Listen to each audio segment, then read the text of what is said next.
Hi, I'm Rebecca. I'm a chick off grid. So I'm doing this is the second time I've done this video. I tried to do it earlier and it's just way too windy today. It's a beautiful day. Unfortunately, it's too windy for me to do it out in the open.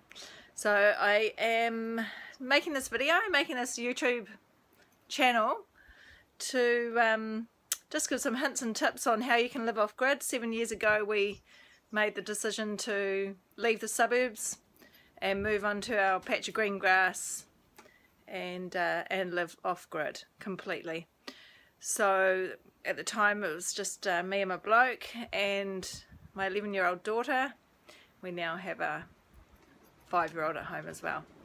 So hopefully this won't get too windy, so you will be able to hear it, and I'll turn the video around and just show you where we're at shortly. So basically I'm making this just because of recent events in our country with earthquakes and the possible increase of those. There's going to be a lot of people that might find themselves needing some advice on how to be off grid for a long period of time, and I just really want to share our stories so that you can see that actually you can survive, it can be done. I'm not going to gloss over, but it's not been easy. We've both still worked, travelled, we've had school, when as environmentally friendly as possible, but you know, there's some things like using a generator and natural gas that you just can't get away from, unfortunately. So yeah, we're just gonna go. I'll think of different things as we go, things like, you know, shelter, ablutions, food storage, just basically everything I can think of that might help. So yeah, generally just doing this to just hopefully maybe help someone, even if you're in the suburbs and you're thinking, what can I do if there's a disaster, and you know, what do I need, where do I go to get it. So yeah, I'm going to flip us around hopefully. No, I'll stop and then flip us around and then I'll just continue a wee bit. Okay, so this is us, or part of us. It's fairly large. The green grass, pretty rugged. Everything's on the slopes, no flat land really. When we first moved up here, it was just the three of us and our dog. Hopefully the wind isn't going to get too wild so you can hear this. I'll try and swing around and show you where we started out. It's a chicken coop down there.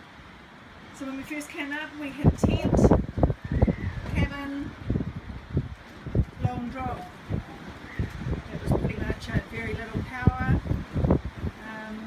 As a chick coming from the suburbs with a preteen daughter, bit of a shock really. I grew up in the 80s, so you know, we were outdoors most of the time, but we still had power and all the ablutions and everything. That is where it all began. So yeah, so as time goes on, what I'll do is just go through different things, all the basics really of what you need to have to be able to survive off grid. Shelter, water, power, cooking, storage, ablutions, you know, shower, toilet, all those sorts of things. Animals, if you want to have livestock, garden, pitfalls and benefits of all these things, and just share my experience really, and hopefully over time engage the community as well, different neighbours and different people I know who have similar experience as us, and just their insights into it. So hopefully the aim is to just be able to give you some ideas, places to go where you can get things, just to be able to survive off grid if you find yourself in that position. The decision for us to come up here was a pretty rash, poorly thought through one really, a bit like that, but spontaneous. We're just doing it and we did it, and had to learn really fast on how to manage and what to do. Luckily my bloke is a builder, so that's definitely been a plus for us.